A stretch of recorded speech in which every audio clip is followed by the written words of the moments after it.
Welcome to episode 2 of Spare Parts. Woo! Hi, everybody. Welcome in. Michelle, how was your week? Oh, How you doing? Your hair looks so nice. Did you get a treatment done? Oh my. Okay. Well, you didn't notice. I did have to lead you into that, but yes, I did. It's a little bit darker. Nobody would notice but me. But yeah. Hey, that's not true. The people who are obsessed with Michelle Milet on the internet are tracking your hair color within an inch of its life. Right. That's terrifying. I'm sorry for bringing that up. They're going to be excited to know that it is a titch darker for the autumn season. Yeah, no, I had a good week. I've done a couple auditions. I've been cooking some food. Ooh. It's feeling quite cozy. I also had I've got a wood stove in my house, not to brag. And I had my first fire and it was like so rainy and crackly. And yeah, it was really nice. Oh, it's so cozy. It was cozy. I'm so excited for you. One of the things that I have wanted in my life is an indoor fire. I know they're like so dangerous, but that's the only thing I want in my life is to be able to have a fire every single night and just cozy up by it with a little blanket, get the dog on one arm, get the wife on the other, watch a horror movie. That's my perfect life. That's it. Well, wood stove is a lot safer than just like an open air fireplace, a lot safer. And as long as you're getting it serviced and it's clean and stuff. I kind of want a big open hearth though. Yeah. I want a dirty, sooty, giant hearth. Super inefficient. That's with what you tons want. of dead animals in it. Yeah. Right. I mean, that's what I had growing up. We had 2 of them. We had one in the basement, one on the main floor. That's so nice having a basement fire. There's something so 90s about that. Oh yeah, it was a fire hazard for sure. Like we could have died many times. I actually think there was some carbon monoxide problems in my home growing up, but it was so charming. Wait, you guys would leave it overnight or you would just have it kind of special occasions? Like you'd go to sleep with an open air fire. We'd have fires constantly. Yeah. We'd have fires constantly. I don't even know. My mom just loved setting fires. This sounds so weird out of context. She would just set fires everywhere and she would chop down trees in the backyard and she'd use that for the wood and she would set like a fire every night basically. Like I grew up with so much fire and now as an adult, all I have is a fucking solo stove. Yeah. No offense, Solo Stove. If you're out there and you want to sponsor, reach out. Yeah, we'll take it. Wait, I'm actually having a memory. I'm having a Letterkenny memory of the great fire in the boy house. Yeah. Can you share that tale? I mean, I do feel like it's probably Dylan's story to tell, but he's got so many that I think we can take one. It's not Dylan's story to tell because I don't know how aware of what was happening he was. Like, I don't know if he knows all of the story. This was the last year we all lived together on Letterkenny summer camp. Like, usually we would all spend a whole summer in a cottage together or in a lake house or in a stone cabin. Like, we would do these things because, like, we want to bond. We want to hang out. Well, not all of us. There was like a group of you who did this, and most of us like lived together in hotels. All of us except for you, Keeso, and K-Trev also didn't want to live in our sketchy cabin. It was hockey and skids. All of us, hockey and skids. There's a huge together. cast. Clark wasn't in there. Dio wasn't in there. Oh, thank God they weren't. Oh my God. It was disgusting. Yes. I'm so happy we stopped doing it eventually, but I also miss it. Okay, so it's just you, Tyler, Andrew, and Dylan were living together. Nate? And Nate. Nate was also in there. Okay. Yeah. And so it was this like historic stone home in Sudbury that is from yonder time, can only be heated by like a fireplace essentially. And it was so cold. It was the winter season. So it's the middle of winter. It's fucking freezing. So we had a fire every night. And I guess one particular night, there was a few embers still somewhere, something, I don't know. There was a candle left out. There's some, I'm telling this as if I don't know exactly what happened. I know exactly what happened. Yeah, tell the tale. I don't want to throw anyone under the bus here, but like, I went to bed early. Everyone else is still awake. Because you're responsible. Because I'm super responsible, dead sober. I wake up to the sound of a fire alarm. I spring up out of bed. I go sprinting around the house looking for where the fire is coming from. The alarm. I'm like, there can't be a fire. That's ridiculous. It's just an alarm. Come into the living room. There is a 4-foot flame, just like a pillar of flame. And I'm staring at it. I'm like, oh my God, fire! And I just start yelling, fire! Because no one else is waking up to the alarm, obviously. That's what's crazy. And that's when I noticed that Dylan... Yeah. I'm just going to say that's what's so crazy because no one woke up. Nobody woke up. Everyone is just dead asleep. It's like, so thank God for you. Again, you're always saving these boys' lives. Oh my God, if I wasn't living there. Yeah. This time I actually saved their lives though. Because I screamed fire. Dylan is sleeping on the couch. I hadn't even like basically registered that Dylan was there. Because it's like, why would somebody be in? So Dylan like springs awake, like his eyes go, and he like sees the fire in front of him. And then I start to hear the other guys like kind of stirring around the house. Like people are running it. Tyler runs in, Hersey runs in a little bit. But before any of that happens, like as people are moving around the house, Dylan goes to grab what is essentially a burning hot plate that has fire on it. Like there's like this object that has a fire on it, I guess. Wait, I don't know if that was... Can I ask some questions? I have some questions. Yeah, you can ask some questions. Honestly, I don't even know if we can tell this story. This shit's crazy. I don't know. Okay, so ask some questions. The 4-foot flame is coming from a plate of candles that had like burnt down and then somehow relit. That it burnt down and melded together. I didn't want to throw anybody under I don't know who lit those candles. I don't know we'll never how know. The candles remained lit. So there was a fire in the fireplace. At some point, there became a little fire on this candle plate. Okay. Mm-hmm. Yes, Dylan fell asleep next to the candle plate, obviously, in the living room. Well, he's tuckered out. He's tuckered out. Yeah. I think there was like turkey. I think it was like maybe Thanksgiving. So there was like turkey and he was very tired. But anyways, this flame is raging. It's like 3-4 feet high. And it's like a pillar of flame. Like it's not like it doesn't actually make sense. It's like all the oil caught fire somehow. Right. So it's an oil fire. Oh, God. Right? Which is really dangerous. You have to like smother that. You can't, there's not anything you could do for that. So I yell, fire, fire. I was like avoiding saying it was in the fireplace, but Michelle's already let the cat out of the bag. So this plate of candles is raging and Dylan's eyes pop open and his first instinct is to grab the plate barehanded and then try and get it outside. So he grabs the plate. I know exactly what he was trying to do. So I'm like, oh, fuck. So I go to the front door. I rip the front door open. Dylan comes. Think of, you know that feeling when you just woke up from a nap, how bad your hand-eye coordination is and how sloppy you move? Yeah. It was like watching a bear trying to operate a car. Like he couldn't, his feet didn't go in the right direction. He tripped like 4 or 5 times on the way to the door. The oil is sloshing over his hands and arms. And then the plate smashes on the ground in the hallway before he gets to the front door. Because obviously it's a fucking plate of 4-foot flame. He can't hold it. It turns into 12 fires. I'm not kidding. Like 12 smaller fires because they're all still lit.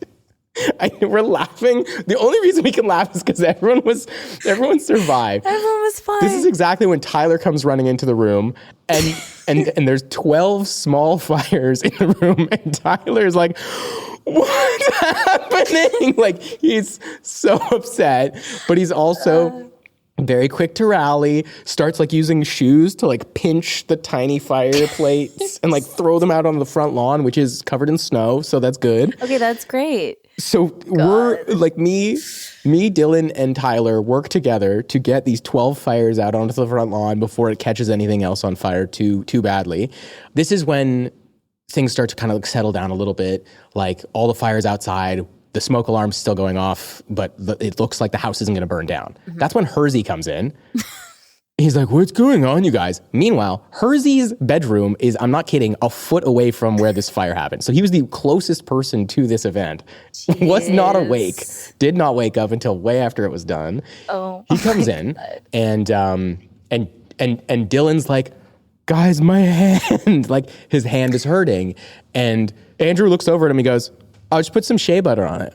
And then goes back to bed. That was Andrew's contribution that night. It was great. It was to be fair, he hadn't seen the rest of it, so maybe he didn't know how bad, like the extent of what had just happened. But Tyler and I start to investigate the room after Andrew goes back to bed. There's blood everywhere. It's not just fire hands. He had cut himself on the plate, and Dylan had sprayed blood with his hands all over the curtains, all over the ground. I have never heard this detail. Oh my God. Oh, it gets so much worse. I feel like you haven't heard the whole story. We went to so after he's, he starts to be like, oh my God, my hand's getting worse. It's like really hurting you guys. He goes into the kitchen. He starts like washing his hands and like his skin is peeling off. No. Like it's like degloving because the skin is all dead. Like he burnt the entire first and second layer of his skin off, basically. Oh, that's horrible. It was crazy. Horrible. And so I'm the most sober. I was sober that night. And so I was like, you know what? I'll drive Dylan to the hospital because that's what we have to do. Because this is crazy. And obviously Dylan doesn't want to go to the hospital. Who wants to go to the hospital? So we get him a bag of ice to put on top of his hand around like a sterilized, like a clean rag. Yeah. And then we take him to the hospital. Me and Dylan, we're sitting in the emergency and people are like, oh, hey, aren't you on Letterkenny? Like people are like excited to meet Dylan while his hand is falling off. It was really, he's so sweet. He was like, yeah, I am. Yeah. Like it was. God. So for the rest of the night, there was a couple doctors that came in and nurses and they had to like cut all the excess skin off of his hand. They were like pulling it and cutting it. And then they had to cover it in this anti-burn cream, essentially, the steroidal anti-burn cream. And then they wrapped up his hands like Mickey Mouse. Both of his hands were completely wrapped up like this with no use in any fingers. And so I'm like driving him home. He's like, can you turn Siri on my phone? And he's so sweet. He's like doing the best he can to just like, because he really was just trying to like make sure the house didn't burn down. Well, I was just going to say. Ended up sacrificing his body. Yeah, he sacrificed his body to like just make sure that this was a done deal. Obviously, it's so scary and so terrible to get burnt like that. But God. What a true team player. Oh my totally. God. And I wish in retrospect, I wasn't using my full faculties either. I wish in retrospect, I had like gently nudged him awake and like calmly, like I didn't know his first instinct would be to grab the fire. That's what maybe on me. Maybe I should have known Dylan would have done that, but I should have maybe like gently woken him awake, got him away from the situation and maybe tried to find a fire extinguisher. But I didn't do my fire check. I didn't know where the extinguisher was in the house. So I get him home, I like tuck him into bed. He's got his little Mickey Mouse hands and I don't know if you want to keep this in the podcast, this is maybe too vulnerable, but he goes, call mom. And then I like close the door to his bedroom and I'm like, oh my God. And then so for that entire season, he has his hands behind his back. So at like the wedding and stuff, he's got his hands behind his back and he's on painkillers. He had 2 Mickey Mouse paws for like, I think we still had like at least a week left of shooting. Absolutely. Oh my God, there was days and days of shooting and he couldn't just go home. Like we had to finish. Like Letterkenny has to get shot in 21 days or we don't make our season. Oh my God. Like that's it. What a horrible story. No, it's so funny only because everyone's totally okay. It was no one's fault. This shit happens. Yeah. But you guys were all okay. And I'm just wishing I was a fly on the wall. Did Nate ever wake up? Nate wasn't there. Okay. So I was terrified. I'm like, after the fire's done, I like go up to his door. I'm like banging on the door. I'm like, Nate, wake up. Like the door's not opening. Nate, wake up. He had locked his door and left. Oh, that's scary. I guess he was out for the night. You know Nate. Nate likes to, he's hanging out. He has tons of friends in Sudbury. He has so many other things to do. He probably stayed at a hotel just to get like a massage. Yeah. You know Nate. Classic. So he wasn't there. But I thought he was like trapped upstairs. And I was like, oh my God, if there's a fire, I'm gonna have to kick this door in. Man, that is such a hectic, the fact that there was just blood everywhere as well. Oh my God, it's coming back to me now though. Didn't Nate show up after it was all done? Like once we had gotten home, didn't he then show up? He was like, hey, what happened, you guys? There's like smoldering ashes on the front lawn. Oh my God. The coffee table in the main room is completely obliterated. The drapes are covered in blood. Oh my God. It's so crazy. Yeah. I hope we can keep this in. I feel like this is the kind of story we have to like run by Dylan or someone just to make sure that they're chill with it. But at the same time, it's like, what else is this for? What else is this podcast for instead of sharing the spare parts of Letterkenny? Well, and that's such a spare part. Like the vulnerability of call mom. Call mom. I was like, oh no. Oh no. I'm crying. No. That is so cute. Yeah. Dylan's the cutest person potentially on the planet. He's so pure. God, he's pure. Yeah. Well, yeah, I don't know. How did we get on this? Why did I suggest this? I think we were talking about how you had a fire. You had a nice little fire at home. It was cozy. Yeah. So fire safety, very important. And I, similarly to Evan, we love safety, don't we? We love it. Oh, we love safety. And, hair straighteners, curlers, candles, that's how it happens. Oh, yeah. Double check that they're all off and completely out. But yeah, it's very nice to have a fire here in my safe wood stove that the door fully shuts and locks. So this is good. That's nice. Yeah, when you come and visit, can't wait for us to have a fire. Oh my God, we're going to make tea on top of the stove and then record our podcast in the studio together in person. Yeah, we'll do that. Yeah, yes, that's what we'll do. Why not? Oh, that sounds so great. Well, on that note, should we get into episode 2? I mean, we've already kind of shared some Letterkenny Let's stuff. Get into episode 2. We really went for it. Okay. Yeah, we're doing great so far. Unless this entire first part is just bleeped out because they're like, don't talk about that. Yeah, Letterkenny. Super soft birthday party is the heart of the show. It's when we were introduced to it for the first time, which is really exciting, I think. Yeah. So when the series first came out, we actually did a screening of the first 2 episodes. And the first episode, as we talked about last podcast episode, establishes the tone of the show really well, the characters, the vernacular, just the vibe, I would say. And then episode 2 is really the heart of the show. And you really get to see kind of a more, dare I say, vulnerable side of some of the characters, especially the Hicks, obviously, in this episode. I think you do dare say. I think it's like the first 3 episodes are really the full rounding out of what's possible in Letterkenny, which is like it's cool in the first episode, it's sweet in the second episode, and it's silly in the third. Or you might even say stupid. Fart Book is a stupid episode, but it's really indicative of like where the show can go. And I think the second episode, like that's when I fell in love with Letterkenny when I was watching it, is when we were at that screening. And Super Soft Birthday, especially the part when Katie and Wayne are together at the end there. I was like, oh my God. So cute. It's beautiful. Like this is beautiful. It's beautiful. Yeah. So this episode, I kind of feel like it's where we find out that Wayne and Katie had a tough childhood and were sort of neglected. A little bit. At least they weren't allowed to celebrate their birthdays, which feels like that's pretty extreme. Yeah. And because of this, they are dead set on making sure that Darry always has a birthday party in his family's fashion. When he was a kid, his family would throw these birthdays where there would be balloons and pink boas and little donkey petting station and cupcakes and just really, really soft, I guess. And they've just never let him get rid of it, ever. Yeah, one might even say super soft. And I'm sorry, it's not a donkey, it's a horse. They made that very clear in the show that it can't be a donkey. I think it was your character, actually. Oh, yeah, right. Mad about that. How dare you forget? Damn it. Cupcake decoration station, the whole thing. It's just like the sweetest, most embarrassing birthday party you can think of. And they spend the entire episode trying to pull it off. Basically.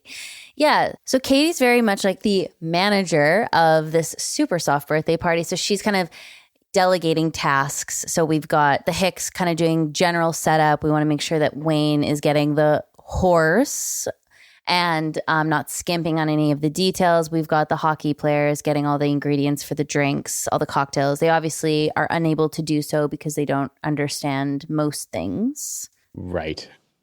They're so funny in this episode. They're so funny. They're so funny. That's to me, like when they're talking about the cocktails they couldn't get and they're petting the horse and stuff, that is like pure gold. Like that's unbelievable performance right there. That should be Emmy nominated. They're so funny in that. Well, they're in their purest state. And I feel like they were just directed to just keep chatting and they were just sort of loving their time with this horse and genuinely bonding with each other. It was very cute. You guys, the skids are like barely in this That's why it's such a good episode, yeah. Okay. It's so charming and so sweet. And all you get is one really creepy moment where you and Stuart are making eyes with each other, which feel, oh my God. The second it happens, you're like, ew. Yeah, why? I don't like. Well, and that's where it's kind of you've really taken on this character because you never have liked Katie and Stuart together, never, and it carries on to this day. You Hey, hate if it. anyone out there likes Katie and Stuart together and thinks their end goal, please reach out and then never reach out again because you're out of your mind. I don't want to talk to you. I don't want to have anything to do with you as a person. It's the first time we dance in front of the dollar store, though. So it's pretty iconic. Yeah, it's pretty iconic. I do a slow-mo walk. We kind of plant the seed that there's something in between Katie and Stuart. Roald gives a bit of a stare from the background, and you guys just keep dancing. I feel like you're less methy in this moment. Yeah, it's already starting. Yeah, the de-makeuping of the sores has already begun. De-methaning. Yeah, it's good. Yeah. We needed that, and we needed it quick. Yeah. And then we're at this birthday party and everyone's got their little hats. Oh, the fighting. What's the fighting about? So what ends up happening is, I guess in the previous, like this is the backdrop of this episode is the party happening, but then Wayne is now the toughest guy in Letterkenny again, essentially. Right. And what happens is he's approached by is it Weed Face Jay? What's his name in this? Smoking Drug Jay, Doobie Brother. What's his goddamn name? I don't know. It's left my brain immediately, which is crazy. It's like Marijuana Head Carl. What's his fucking name? Doobie Blunt. What is his name? Oh my God. Jay smoking Jay. Yeah. What did you say? Marijuana Carl? Yeah, it's Marijuana Carl. Yeah. This is great. It's played by Joel Gagne. Know his real name. Oh my God. It's gone. He's in the show for the entire time every season. We have to just figure out his name really quickly. It's what is it? Smoking Tom. Okay, I need to look this up. It's like blunt. It's like blunt. It's like blunt something or like joint boy. Joint boy. It's such a stupid name. Like that's not our fault. Joint boy. He's a man. Okay. Joint boy. Joint boy. Yeah. Joint boy and Wayne have some kind of beef. Oh God. Yeah. Why do they have beef? Well, they have beef because Joint Boy is a big jacked dude and it's important to him to be the toughest guy in Letterkenny as well. But then turns out Alexander was his cousin. And so he's like, I'm willing to put that aside. And then you're like, no, kick his fucking ass. Right. Like, yeah. Like, I refuse to accept peace at this birthday party. Right. Yeah, well, because Katie demands status in her life, and this is one way to get it, I suppose. Yeah. And so she wants them to fight it out just so that Wayne, her kind of henchman, in this weird way, hench brother. Yeah, can just like be the man that she wants him to be, which is the number one fighter in the town, which is so strange. So he kicks his ass. Mm-hmm. Wayne does the whole, cuff thing, beats him up. And then we actually get a nice little moment from Darry, which I think this is another good part about the fighting, I guess, is he's like, thank God that Joint Boy came or else this would have been the softest birthday ever. So there you go. There you go. And what's also cute is Wayne helps him up after and then hands him a cupcake and wants him to join the party, which is very much the spirit of the whole show. It's like, we're going to fight. We're going to have rivalries. We're going to disagree and come after each other. But at the end of the day, this is a community and everyone's kind of welcome here for the most part, Except for rat ass. But yeah, the way that he says it makes me laugh every time. Keeso is like, hey, you want to come to a super soft birthday party? Like it's really so good. Genuine. Yeah, it's really nice. And then you guys are decorating cupcakes and you have the whole fight about whether or not it's cream cheese, the frosting. And that's all improvised, right? Yeah, that absolute magical improvised scene. You're saying it with like a big eye roll, but it was so funny and such good improvisation. And then he throws it at the wall, which I take is also improvised. That was fully off script, bruh. There you go. Well, how much is actually off script in Letterkenny? Not that much. Not that much. No, and that's their inner child coming out. And it's kind of sad too. It's like, we learned from Darry and K-Trev, Dan, they're talking about how this party's really for them and they never got to do this when they were kids. So this is their opportunity. As much as it's like a joke to them, it's quite sincere and they take it very seriously. Totally. They really do. I mean, we all have to know, though, about the cupcake smushing. Like, was that part of the script, too? Will you smush it into Keeso's neck?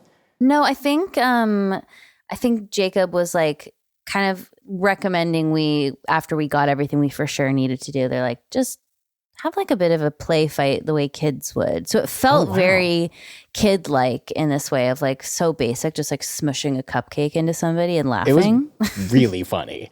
And I wanted to do it so badly. Like watching it, I was like, that would have been so fun. It was fun. It felt good. That was a great scene. And then also the hockey boys with the horse was also improvised, which is fantastic. They were amazing there. Yeah, it's a really cute episode. And to this day, it's like the most DMs I get is from people being like, we're throwing a super soft birthday party. Here are the pictures. Or can you like send my friend a video wishing him a super soft birthday? Like people really latch on to that episode in a really cute way. They connect because it's like this. Yeah, there's a lot of like stuff in the show. Like, people say pitter patter in their daily lives or whatever, but everybody has a birthday every year. And if you like Letterkenny, if you've never done a super soft birthday, I highly recommend. Everyone seems to have a great time throwing a super soft birthday. It's a really easy setup, actually, despite all the difficulties the Letterkenny crew were having. Yeah, but you guys out there, you guys will nail it in a way that the Letterkenny cast couldn't. Yeah, you'll find the ingredients for flirtini. Definitely. You'll know where that is. I think it scratches an itch in a lot of adults in this cute way. That has been really fun to see. So yeah, I love this episode. It's one of my favorites. Me too. For sure. Me too. I always say it's my favorite when people ask me what my favorite episode is, because it's so hard to pick out of the 80 episodes what your actual favorite is. So you're like, okay, what was the first episode that I connected with? And I think it was really like, that was the one for me. Where I was like, oh, this is so sweet. Sweetie pie. So sweetie pie. Love it. Yeah, we're such losers. I feel like so many people are like, oh, I like all the fighting episodes. Like the first episode was great. There's so much kicking ass. I like Fart Book. I like all the tits. Ew. Me and you were like, sorry. I know. I'm acting. I'm pretending to be someone else. But you and me, we like them like talking about their childhood, which literally never happens again. I know, pretty much. Yeah. There's little Easter eggs around where you're like, where are their Uncle parents? Eddie? How are they related? But that's it. Like, yeah. And I've got some theories around that, which we may or may not get into over time, especially if we have some guests on. We can spitball some things. Totally. Yeah. Oh, that'd be exciting. I'm interested to hear your theories at some point. That's exciting. It's pretty cool. Should we get into a very exciting section of the podcast? Not my favorite per se, but like a great one. Spare Hearts. Parts. So this can be your favorite. Spare Hearts. Spare Hearts. Yeah. Should we get into Spare Hearts? Totally. That's a great idea. Thank you for everyone who wrote in. It's very hard to choose, I will say, just because there's a lot of great stories here. But thank you for doing that, by the way. Thank you for choosing. It means the world to me that I don't have to do this. And it means the world to me to do it. So this is a perfect situation. Okay, so I've definitely got one for you, is how it starts. I'm blank. We're going to call her Jen, age 34. My husband and I were in an open relationship, but we recently separated. The person I was seeing as a secondary partner for the past 4 years also recently separated from his fiance. The two of us have a very deep connection and want to spend the rest of our lives together. We have even discussed marriage. However, I told my husband I would be in no rush to finalize a divorce. I don't think he knows the full extent of my new relationship situation. What's been swimming around my head is, how long should I wait before insisting on getting the divorce? And should I tell my husband all of the details of my other relationship? I want to maintain transparency, but I'm also afraid he may use this information against me somehow so that I can't get remarried. What do you think I should do? Whoa. Yeah. I mean, you're a very conscientious person. I can tell right away, which I think is great. What are your thoughts? I think that transparency is only a good thing if it's going to help a situation. I think being transparent is really useful if you're trying to improve someone's life. You know what I mean? I feel like sometimes people are transparent for the wrong reason, which is like they're like relieving themselves of their own guilt and things like that. This isn't going to help you in any way. If you have even the inkling that this person's going to be vindictive or petty or anything, it's like, like who cares about communication? Fucking don't. Yeah. I don't know. Unless you want to be no. best friends with this person going forwards. Well, here's the thing. Okay, but both can be true. So you're obviously going through a divorce, meaning that there's legalities around that. If you're saying, okay, I want to be formally divorced so that I can move forward, you have to go through some hoops. You've got to work with lawyers. It's a whole thing. There's signing of the contracts. Always going to take longer than you think it's going to take. God, it's going to take. You got to get on it fast. Yeah, you got to get on it fast. But I will say, you obviously want it to be as painless as possible. It sounds like you and your ex-husband have a decent relationship and you're good communicators, especially if you were in an open relationship. That takes a lot of chat, from what I hear. You know? Where are you this day? Who are you with that day? What are your opinions on open relationships, Michelle? Where do you stand on them?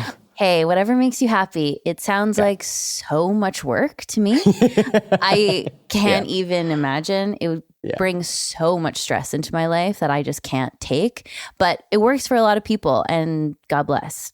I was watching actually Couples Therapy. Have you ever seen that show? I haven't seen Couples Therapy, no. Okay, it's quite good. And it's it shows it's a clinical psychologist in New York named Orna, and she's just like so smart and chic and beautiful. And she works with 6 different couples, and a lot of these couples wouldn't maybe have access to her services without this show, which is why they're allowing the cameras to watch their progress. But she's got a high rate. Her rate is crazy. I Googled it actually. Oh yeah? What's her rate? Oh my God, what's she charge? It's $700 an hour. Oh my God. Yeah. That's wild. $350 a person. Whoa, yeah, big rate. But then in New York, and she's in Manhattan, she's got to rent her space. And wait, $700 US? Yeah, she's in New York. That's like $1,000 Canadian. Oh my God, that's amazing. She's very, she must. But she's really smart. She's really, really good at what she does. Obviously, anyways, she was working with an open relationship couple, and there was like the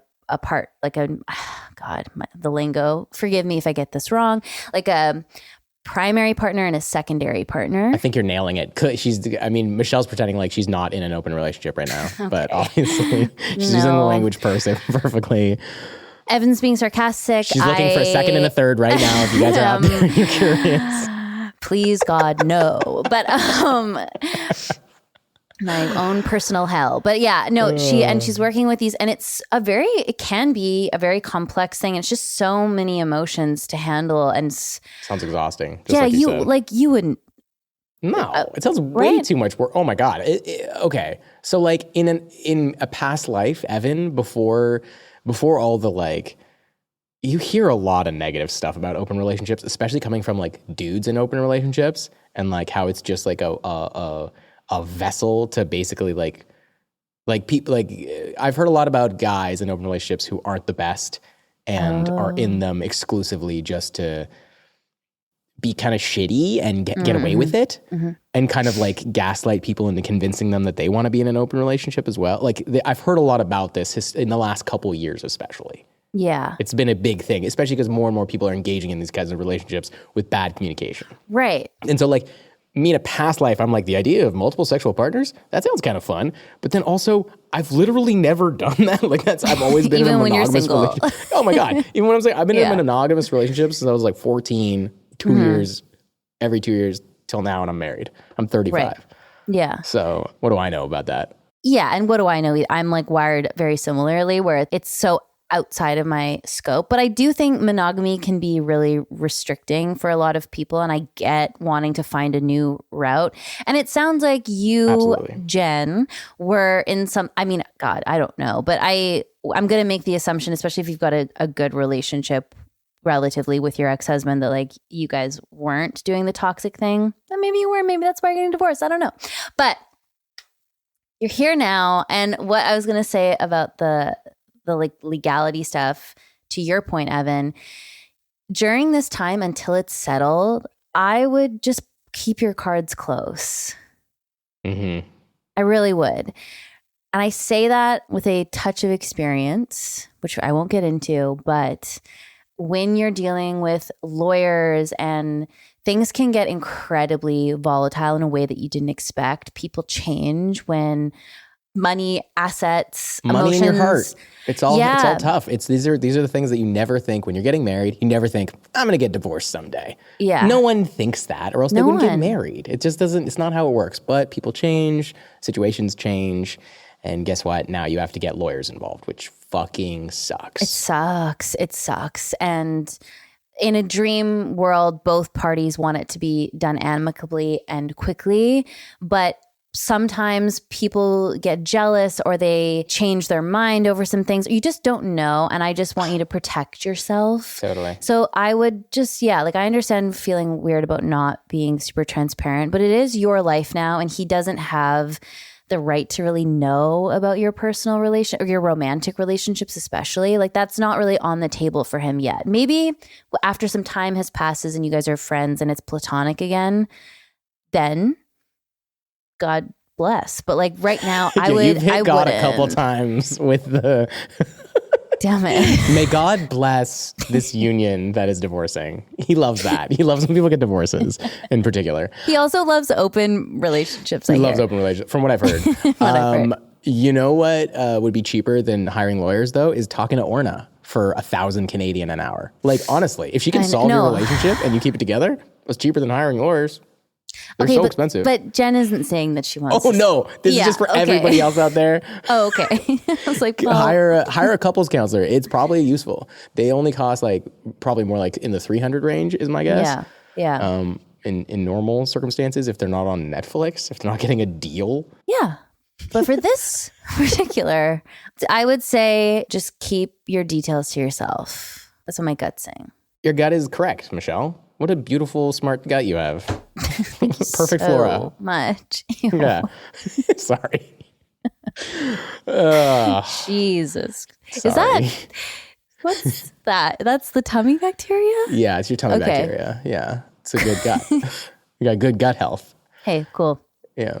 Okay, so then would it have been your secondary partner has now become your primary partner? Are you going to continue? I've got so many more questions. Yeah, it is interesting. I would like to know about, because I mean, honestly, a divorce is going to take like a full year, calendar year to get underway and actually get everything settled. But like, I wonder how the new relationship goes as well, because it's very exciting to start a new relationship with somebody in this context, like your secondary becomes your primary. You're like, this is what it's supposed to be all along. But then all of a sudden, that dynamic is going to change too. So don't rush into it. Don't go crazy. You don't have to get married right away. Don't don't just to pump the brakes, as they might say in that television show. But maybe pump the brakes. Maybe take 10%. Okay, I'm going to stop now. No, but legitimately go a little slower down here, because you don't need to make any life-changing decisions at the moment. You don't need to sign another contract saying, here's half my property once again. Just date this secondary for a bit. Just be together. That's okay. It's okay to just be together. You don't have to bring, again, God into it. You need to be there. No, and that's such great advice. Or she. Sorry, go on. Gosh. Sorry, I'm half American now, so I have to talk like that. I have to say stuff like that. Yeah. All of a sudden, you're wearing like a Jesus Loves You t-shirt. I'm like, where did that come from? It's been under this shirt, though. It's been under my Titanic shirt the whole time. Yeah, well, we wish you all the best. And hopefully you have one of those divorces that you fantasize are possible, where everyone just goes, oh my God, I love you. You loved me. We're moving on. Let me sign this. We'll split when we need to split. We'll take what's ours. Oh, this is great. Yeah. Maybe I you wish have you the best. What they had in our first podcast episode, where you guys are still in love the whole time, and then you get back together and you raise your 10-year-olds together again. Right. How cute was that? That was cute. I hope he's okay. I know. Dude, yeah, hope he's doing please, all right. Yeah. Please send us updates, everyone whose questions we answer. Yeah. We gotta know. We gotta know what happens in your life for the rest of your life. I want like a pen pal situation with Michelle, where she's just getting constant monthly updates from people. Yes, that sounds great. Yeah. No, we're invested and wishing you all the best, of course. And it is hard. It's complicated to go through a separation, but it's nice you've got somebody to kind of be by your side. Sex. Yeah. Sorry, what? Evan. Sorry. Me saying console you and be an ear, and you're like bang while you are feeling sad. Like fucking bang, dude. I've never said bang in my life. Neither have so I. It felt gnarly. so unnatural. That's not us. No, when people say they're like banging someone, I'm like, ew. Ew. It's like smashing it. It just sounds like it's like the sex is like just hitting, like just that noise. I don't like that. It's not sexual. It's not nice. It's not nice. It's got to be like. Okay. Again, this is an auditory medium, and they literally can't see this, but I'm doing waves with my hands. Pressing them together. It's weird. Sexy waves. It's telling me that it's getting a bit late, and we should probably here we sign go. off. I'm being cut off? Unbelievable. This has been a great podcast episode. I will say, though, fantastic. 8:30 p.m. my time, I'm in bedtime mode. I'm going to be up for another 5 hours. That is crazy. I know. What After are you this doing? is done, I'm going to play video games. I'm going to play Fortnite for like 3-4 hours. For real. And are you going to stream it, or are you just playing for yourself? Yeah. Okay. Playing for myself. Oh, so you're always streaming when you're playing video games? Yeah, I don't play video games alone anymore. It's just different. It's just so much easier to just throw on the stream, and then there's a bunch of people to talk to while I'm playing, and I'm just super stimulated in every direction. It's great. And then you're done at like 4 a.m? Yeah, and then I go home, and then I eat a shawarma, and I go to bed, and then I wake up tomorrow sometime. What time are you waking up? Noon? Whenever Alana wakes me up. Gosh, you are living such a city boy lifestyle. Is it a city boy lifestyle? I feel like city boys go to Wall Street and do work at like 6 a.m. I'm out here like putting on my Crocs and like wandering down the street being like, what should I do? Like, who am I? What is this? You're an artist, Evan. Should I start a podcast with my friend Michelle? And here we are. Here we are. The plan is going well. I think so. I think so too. Okay, well, thank you to everyone who's listening in. Rate, review, subscribe. It really helps get the word out of the podcast. So we really appreciate that. No pressure. We don't want to pressure you. We're Canadian. We don't apply pressure. I'm pressuring you. I'm half American. Yeah, and you New better York. rate the podcast 5 stars on every platform. Yeah, you've got that gruff New York thing buried deep New down. York City. My dad says dollar and orange. Really? Yeah, he still has some of an accent, yeah. That's cute. Because he grew up in Brooklyn, right? He grew up in the Bronx. Oh, in the Bronx. Wow. Yeah, he grew up in the Bronx, I know. In a classic walk-up with his whole family in like a 1-bedroom apartment kind of thing. Wow, that's so cool. I know. I love it. Yeah. Yeah. Okay, guys. Thanks for being here, you guys. Michelle, when do you want to do this again? Next week? Next week. Yeah, we'll see you next week. Do you want to tackle Fart book. the most iconic, perhaps, episode of Letterkenny, Fart Book? I think it's like iconic, and then some people really have adverse reaction. I have a lot to say about this episode. It's a tough one for me. So I haven't seen it. I don't even know if I've ever fully watched it. So this is going to be fun. Yeah, I definitely remember putting it on a long time ago and going, oh, God, within the first seconds of the episode. Like, it is a rough. Yeah. Yeah, I think it has the lowest rating of any of our episodes on IMDb. Oh, wow. Yeah. That's, I think, a statistic I didn't make up. But you know what? I am prone to making up statistics, so it is possible that I made that up. Yeah. Me too. All right, well, we'll see you next week for episode 3, Fart Book. Did you hear that 10 out of 10 people rated this podcast 5 stars? Okay. See you for Fart Book next Okay, week. bye. Love ya. Bye. Love you. Bye. Nailed it.